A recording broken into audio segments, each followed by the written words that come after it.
In 2008, Ring Magazine rated the 20 greatest welterweights of all time. 3 of them were Cuban: Kid Gavilan, Jose Napoles, and Luis Rodriguez.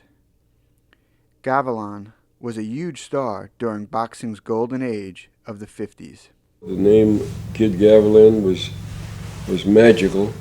From Camagüey, Cuba, wearing white trunks with a black stripe, he weighs 146 1/2 pounds, one of the greatest fighters of our time.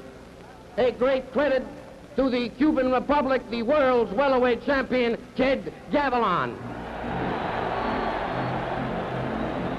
He was very popular. Wherever he went, he was popular. People would form lines around the block waiting for him. And people remembered that, and not only people who saw him, but their sons remembered that. Remember their daddies talking about Kid Gavilan. He was a great fighter.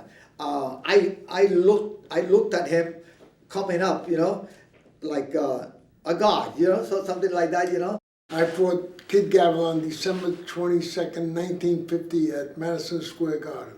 And he got the split decision, which I thought I won. Very classy fighter, good classy fighter. He's not a puncher, but he's a good fighter. He's a showman. Gavilan was the best.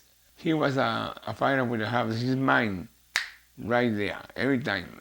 He moves all over the world, all over the ring, beautiful. He had a very fancy bolo punch, and he was quick. He made the bolo punch famous.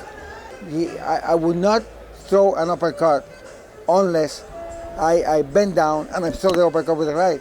I would never go this way, but he knew when to use that. He was an expert using that, and you have to admire him for that punch. He couldn't break an egg with the bolo punch he had. As a kid, I used to love the Warlow punch. It was elegant. He made believe he was running back, right? Pam! When they're coming after him, boom!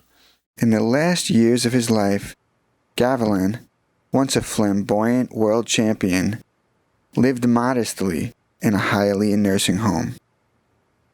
Still, he remained an icon in the world of boxing. He was forced to leave Cuba when his property and money was confiscated by Castro. He had accepted the fact that his life had changed tremendously, and he wasn't bitter about it. That amazed me.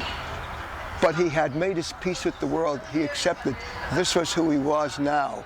When Gavilan passed away in 2003, he was buried in an unmarked grave. It was a wrong that his brethren in the boxing community was determined to right. To honor life and memory of boxing's legendary and beloved figures, Ramos and Gaspar, better known as Kid Gavilan, the Cuban Hawk, is being memorialized by his friends, family members, New York boxing fraternity Ring 8. People forget easy. I bet they forget the Kid. We didn't forget you, Kid.